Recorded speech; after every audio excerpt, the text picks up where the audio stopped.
Hey, Quinn here. I know, you're busy. You got things to do, you got a list as long as your arm. You're tired, I know. But I'm traveling around the West telling stories that want to be told. And there's something you just have to see.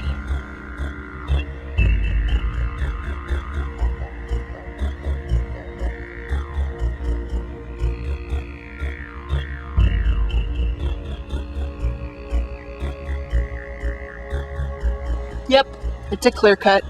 This gem is on the Olympic Peninsula in Washington State. Not that many people live out here. People visit because just a stone's throw over there is the Olympic National Park, what's considered to be a world treasure.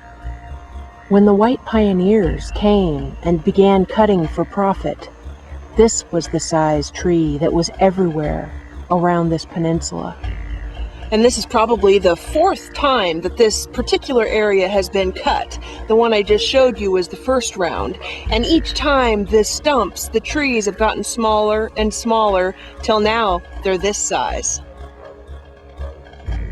Oh, and folks thought they were so smart. We'll just replant, they say. It's like farming, they say. The problem is that every time you plant and then recut every 50, 60, 70, 100 years, it sucks away the topsoil and makes it harder the next time, not just for the trees, but for every other living thing.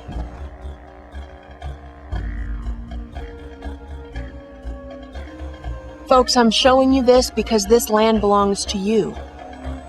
Now, this piece of land might technically belong to some timber company or another, but there's a river right at the bottom of this steep hill. That's public property. The road coming into here, that's national forest. The national forest is all around here.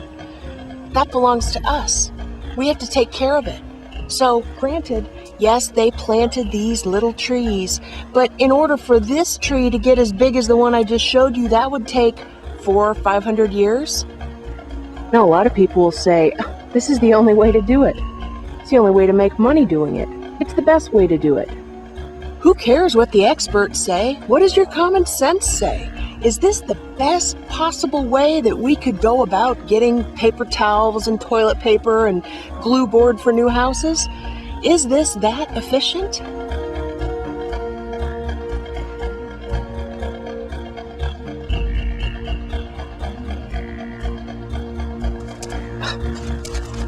Now, as you can tell, when these places have been cut and hauled away, they haven't surgically taken out the trees that they want and leave the ecosystem intact. No, it's called slash and burn.